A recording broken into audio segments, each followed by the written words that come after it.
James Comey's book, A Higher Loyalty: Truth, Lies, and Leadership, is both a memoir of the author's tenure as FBI director and a warning to the American public about the dangers of an unethical president. Comey grew up in a middle-class family in northern New Jersey. As a child, he had numerous encounters with the seedier aspects of humanity, including playground bullies who tormented him at school. Worst of all, when he was a teenager, a burglar broke into the family home while Comey was inside. Comey believes the man was there to sexually assault his sister, who was not home at the time. Although Comey and his family managed to escape unharmed, the experience filled him with anxiety. Over time, that experience and a larger desire to protect innocent people from bullies and criminals drove Comey to a life in law enforcement. In 1987, Comey became a federal prosecutor in the Southern District of New York under Rudy Giuliani, at a time when the office was bringing mafia members to justice. Mafia bosses were invariably bullies who imposed their will on their underlings through strength alone, and Comey realized people in government could adopt the same flawed leadership style. Comey was reminded of this lesson when he joined the upper echelons of the Justice Department as Deputy Attorney General under President George W. Bush. At the Justice Department, Comey battled with Vice President Dick Cheney and his allies over the legality of a mass surveillance program known as Stellar Wind. Comey believed, with the rest of the Justice Department's leadership, that the program was illegal. He considered Cheney's allies to be dishonest bullies who would bend the truth and manipulate others in the administration to get the program approved. The war within the administration came to a head in dramatic fashion in 2004, when then White House counsel Alberto Gonzales and White House Chief of Staff Andrew Card attempted to secure Attorney General John Ashcroft's approval for the program, while Ashcroft was recovering from a surgery in a Washington, D.C. hospital. Upon hearing that the two Cheney allies intended to exploit Ashcroft's weakness to secure approval for a program the Justice Department already believed to be illegal, Comey rushed to the hospital to meet the nearly incapacitated Ashcroft before they did. At Ashcroft's bedside, Comey explained the situation to his boss. Then FBI Director Robert Mueller, who was also in the room, instructed his agents not to allow Comey to be removed from the room for any reason. Gonzales and Card arrived soon after, wielding papers and asking for Ashcroft's signature. In a moment of clarity, Ashcroft said the program was illegal and refused to sign the papers. Comey and Mueller left, confident they had helped to defend the American public against what would have been unconstitutional intrusion. In 2013, Comey was surprised to learn that President Barack Obama had picked him to head the FBI. Although Comey, a Republican, had opposed Obama's presidency, he came to respect the president, regarding him as a careful leader who understood that the FBI had to be independent of political influence to fulfill its mission. That independence was tested in 2016, however, when the FBI found itself in the middle of the presidential election, investigating the possibility that then-candidate Hillary Clinton had used a private email server to share classified information. Although protocol dictated that the Attorney General, Loretta Lynch, would oversee the investigation, Comey was concerned that Lynch may have been ethically compromised and could not oversee the case without tarnishing the independence of the FBI. Because Lynch would not recuse herself, Comey took the unusual position of updating Congress on the status of the investigation. Just days before the election, Comey told Congress that the FBI had reopened the investigation. This choice, critics say, cost Clinton the election. Under President Donald Trump, Comey encountered a boss who behaved like a mafia don. From his first meeting with candidate-elect Trump, Comey was surprised to see Trump and his team politicize an intelligence briefing by asking Comey and the other intelligence heads to affirm that the interference had not affected the result of the election, in order to prevent the Trump administration from appearing in a negative light. Comey left the meeting concerned that Trump would lie about the meeting. As he would do after every meeting with Trump from then on, Comey wrote a detailed memo describing the encounter and made 2 copies of the document, one to give to the FBI and one to keep at home. Trump and Comey had several meetings thereafter, including one now infamous one-on-one encounter over dinner, in which Trump, speaking about the FBI's investigation into his former national security advisor, Michael Flynn, asked Comey to let it go. Not long after, Comey testified before Congress, announcing publicly for the first time that the FBI was investigating Russian interference in the 2016 election and the possibility of Russian collusion with the Trump campaign. Trump fired Comey soon after. In a moment of humiliation, Comey learned about his termination from a TV news ticker behind an audience at the FBI's Los Angeles field office, where he was giving a speech. In the wake of Comey's ouster, Trump, the White House, and the Justice Department fumbled over competing reasons for why Trump fired Comey. While the Justice Department said Trump fired Comey because of his poor handling of the Clinton email investigation, Trump later told NBC's Lester Holt that he had fired Comey because of the Russia investigation. Trump also remarked that firing Comey had relieved pressure on the investigation. Now a private citizen, Comey sent copies of his memos to a friend outside the government, with instructions to share the contents of the files with the reporter. In June 2017, 1 month after being fired, Comey testified before Congress about his relationship with Trump. In his opening remarks, he said claims disseminated by the Trump administration in the wake of his firing, such as the claim that the FBI was in disarray and that FBI employees had lost confidence in Comey, were lies. Key insights. 1. To fulfill its mission, the FBI needs to work above party politics and be independent from the rest of the government, including the president. 2. Good leadership requires hearing the truth, even when it is discomforting. Bad leaders who desire personal loyalty above all else do not hear the truth because people are afraid to tell it to them. 3. Bullies all share the same behavior. They strike fear in less powerful people because they are insecure leaders. 4. When small, inconsequential lies become the norm, it becomes easier for leaders to tell big lies with far-reaching consequences.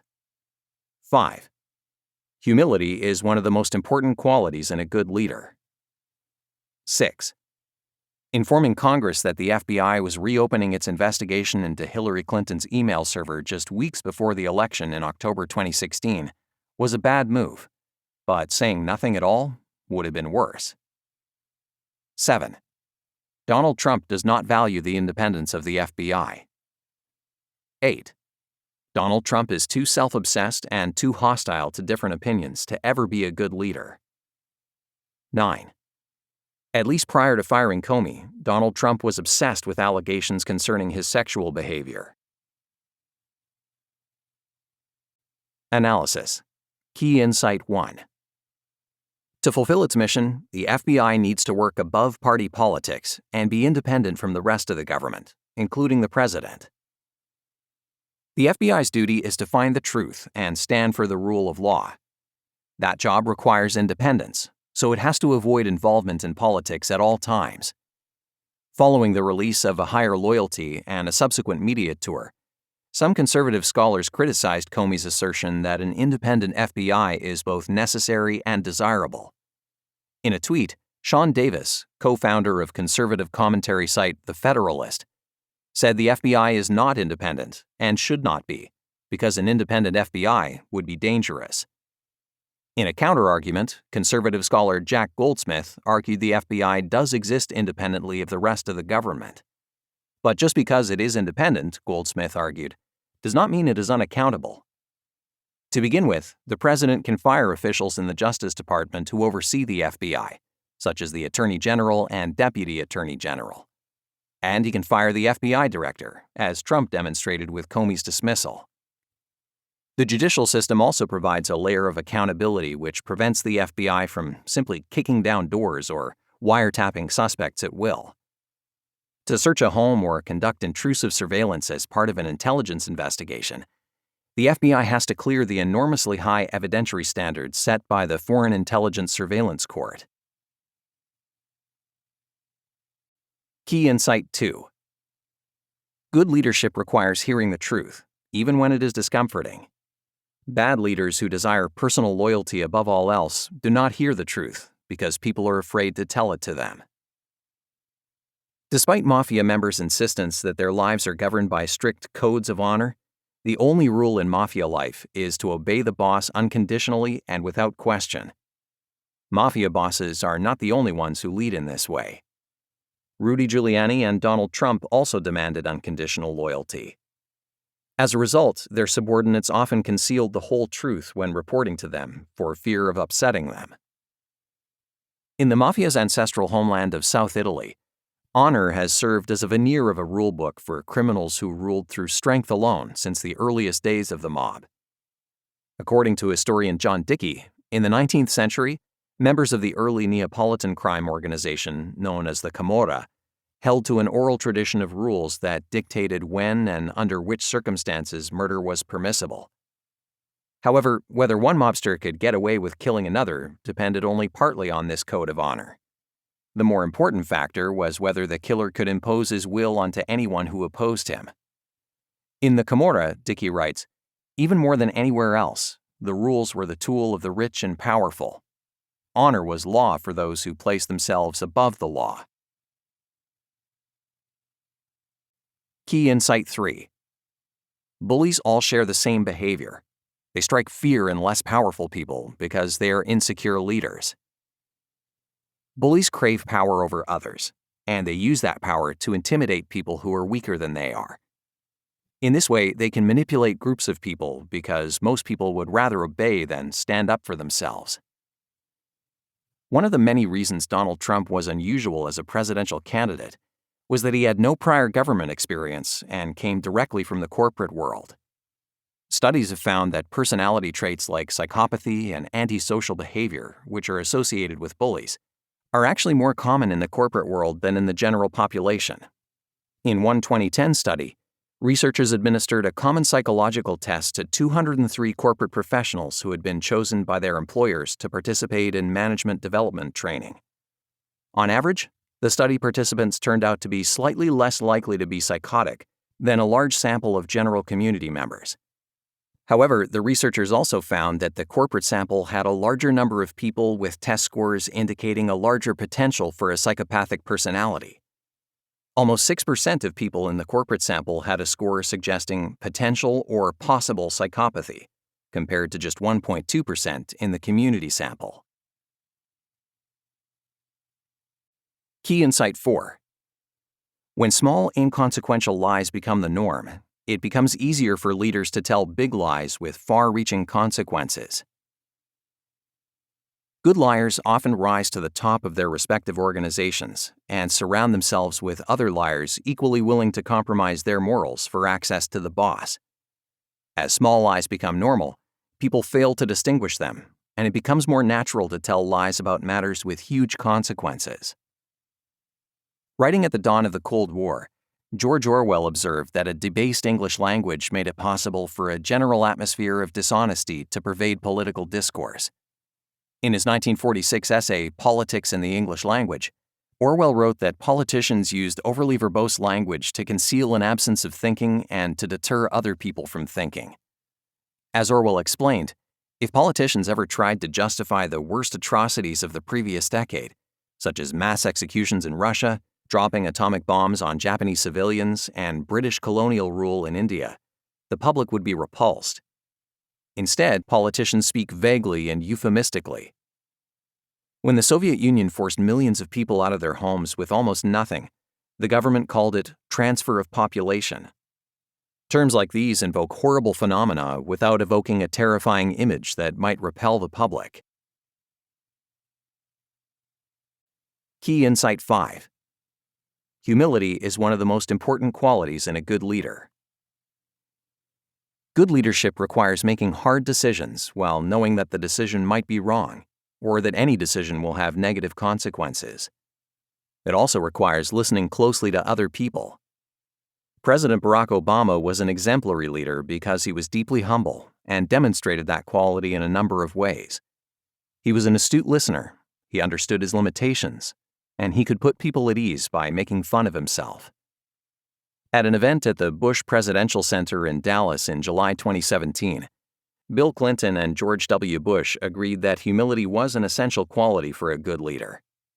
As Bush stated, "It's really important to know what you don't know and listen to people who do know what you don't know."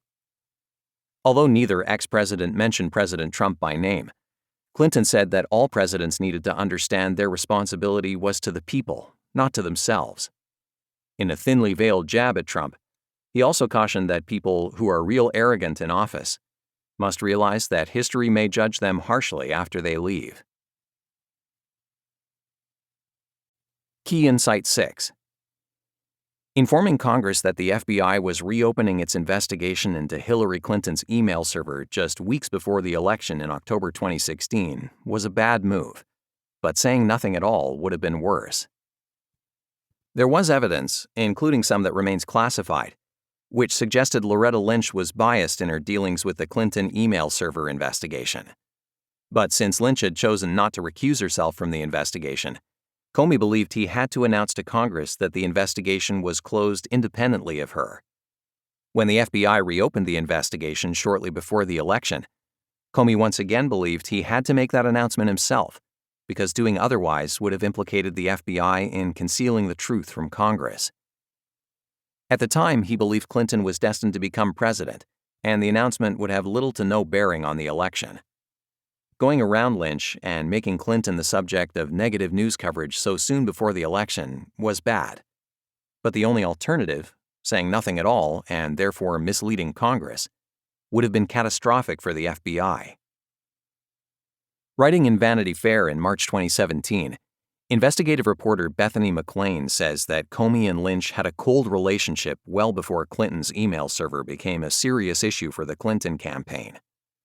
Both parties, McLean writes, shared the blame for their poor relationship. Whereas Comey was friendly and talkative, always wanting to get to know his subordinates, McLean says that Lynch was aloof internally and didn't cultivate relationships, referencing comments from a Justice Department insider. But Comey, content to exercise his independence, deliberately maintained some distance from Lynch. As one Justice Department insider phrased it, Comey realized he could walk all over Lynch without consequence. The combination of Comey's independence and Lynch's detachment meant the two officials barely had a relationship at all. Key Insight 7. Donald Trump does not value the independence of the FBI. After the election, Comey and the other heads of the U.S. intelligence agencies went to Trump Tower to brief the president-elect on Russian efforts to undermine democracy in America. Instead of asking what the government could do to protect America's institutions from future attacks, however, Trump and his team asked how they could spin the news to avoid looking like they were the beneficiaries of Russian interference. This is not how it's supposed to work. The intelligence agencies are only supposed to present the facts, not figure out a way to politicize them. Critics argue that Trump opposes the independence of not only the FBI, but of all America's intelligence agencies. Journalist James Bamford, who has spent his career studying the intelligence agencies, states that whereas the White House under George W. Bush and Barack Obama refrained from arguing with intelligence agencies in public, the Trump administration has declared war on the entire intelligence community. What's more, the Trump White House has sought out and defended widely discredited intelligence findings which are favorable to its own agenda. According to a report by The Intercept in October 2017, then CIA Director Mike Pompeo met with William E. Binney, an ex-intelligence official, to discuss an analysis Binney had co-written, asserting that an insider with physical access to the Democratic National Committee's emails had leaked emails that WikiLeaks later published in July 2016. The analysis challenged the prevailing theory that Russians had hacked the DNC and stolen the emails. By taking the meeting, Pompeo ignored the consensus of virtually the entire intelligence community. But Pompeo had not acted on his own accord. According to Binney, Pompeo only met with him at Trump's personal urging. Key Insight 8. Donald Trump is too self-obsessed and too hostile to different opinions to ever be a good leader. Trump values personal loyalty over all else, including the truth. The difference means that his leadership is more like that of a crime boss than an American president. But while critics have described many presidents as conceited, some psychologists have argued that Trump's personality is flawed in ways not seen in any Oval Office occupant since Richard Nixon. Writing in the book The Dangerous Case of Donald Trump, psychologist Craig Malkin argues that Trump may be afflicted with pathological narcissism, a personality disorder characterized by an obsessive need to elevate one's ego. While many people have a need to feel special at times, Pathological narcissists have to feel special constantly. When they do not feel special, they may bend or invent a reality in which they remain special, despite all messages to the contrary. In this way, Malkin argues, sufferers risk becoming not just vain, but dangerously psychotic. Key Insight 9. At least prior to firing Comey, Donald Trump was obsessed with allegations concerning his sexual behavior. On several occasions after Comey raised the allegation to him, President Trump asked Comey about the claim floated in the so-called Steele dossier, which alleged that Trump had watched Russian prostitutes urinate on a bed where President Obama had once slept in a Moscow hotel room. According to the dossier, the incident may have been taped by Russian intelligence. Trump assured Comey that he did not require the services of prostitutes. He also told Comey about sexual assault allegations leveled against him by other women, despite the fact that the FBI was not investigating them. Although the allegations about the Moscow P-tape remain unproven, Trump has a history of mixing business and sex shows, according to an account in Michael Isikoff and David Korn's book, Russian Roulette, The Inside Story of Putin's War on America and the Election of Donald Trump. In June 2013, while he was in Las Vegas for the Miss USA pageant, Trump attended dinner at a restaurant in the Venetian Resort and Casino with Russian businessman Aras Agalarov and his son, the pop star Emin. After dinner, the group went to a nightclub called The Act, also in the Venetian. The venue is known for live, highly sexualized performances, including simulated bestiality and sadomasochism. No public records exist of what performance Trump, Agalarov, and Emin saw that night. But according to court records, performers at the Act did at times simulate urinating on each other. A few months after Trump's alleged visit, a judge shut down the Act, citing its lewd and offensive performances. Agalarov later became involved with Trump's presidential campaign and offered to pass information on Hillary Clinton to Trump's associates. Important people. James Comey was the U.S. Attorney for the Southern District of New York from 2002 to 2003, the U.S. Deputy Attorney General from 2003 to 2005, and the Director of the FBI from 2013 to 2017, when he was fired by President Donald Trump. Patrice Faylor is James Comey's wife. Comey has long considered her one of his most reliable and most important counselors. Rudy Giuliani was the U.S. Attorney for the Southern District of New York from 1983 to 1989, where Comey began his life in public service as a young attorney. He was a vocal Trump supporter during the 2016 election cycle and joined Trump's legal team in April 2018 after the release of A Higher Loyalty.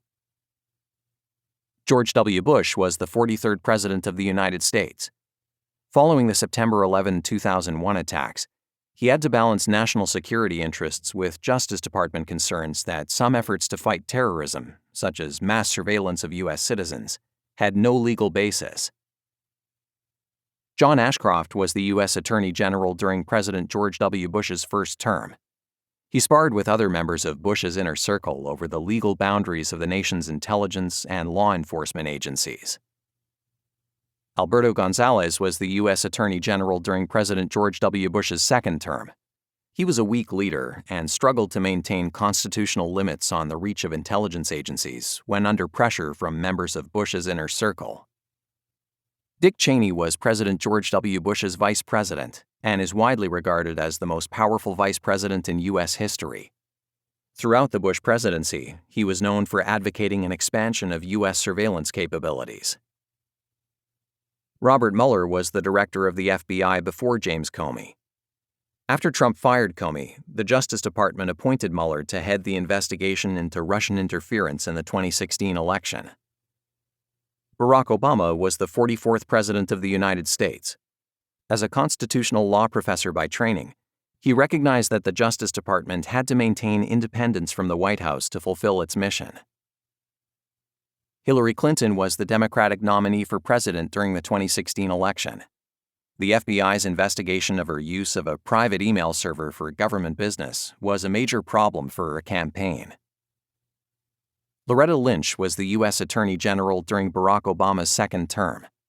Her failure to recuse herself from the investigation into Clinton's private email server compelled Comey to inform Congress and the public on its progress. Donald Trump is the 45th President of the United States. A dishonest and insecure leader, he fired Comey for failing to show personal loyalty. Author's style. A Higher Loyalty follows a well-trodden path for memoirs of a life served in Washington. Much of the book recounts historical events, such as the debate within the Bush White House about the legality of a mass surveillance program, from James Comey's perspective. In keeping with the genre's traditions, Comey settles scores with old foes for being dishonest, insecure, or incompetent, while positioning himself squarely on the right side of history. He depicts himself bravely standing up to villainous figures such as Dick Cheney and Cheney's then Chief of Staff, Scooter Libby. Occasionally he admits to mistakes, which he attributes to acting quickly and with imperfect information. At times, Comey's self-defense can be a drag. The chapter on his decision to announce the reopening of an FBI investigation into Hillary Clinton's email server, arguably the most consequential decision of his career, is particularly laborious for this reason. But when he's not busy defending himself, Comey's book can make for a lively account of the high-stakes disputes of the Bush, Obama, and Trump administrations. At times, the book reads like an airport crime fiction paperback, as Comey, who is known to be a copious note-taker, adds in some literary details about the mood in the room and the physical appearance of some historical figures with whom he conversed, worked, and fought. Author's perspective. At the end of A Higher Loyalty, James Comey declares that he wrote the book for Americans looking ahead to the future, unsure what will come next for the country with Donald Trump as president. His glowing accounts of people he once worked for, including the owner of a grocery store as well as President Barack Obama, are meant to contrast his depiction of Trump's leadership style. But any casual reader of the news over the past year will recognize another motive in Comey's book: to defend his record as a leader. In contrast to the brash public persona of the book's lead adversary, President Trump, Comey presents himself as a steady hand dedicated to the rule of law and the institutions which sustain it. Although readers may consider his account self-serving, it nonetheless contributes to the public understanding, if only as an extended witness statement in one of the major criminal investigations of the last half-century.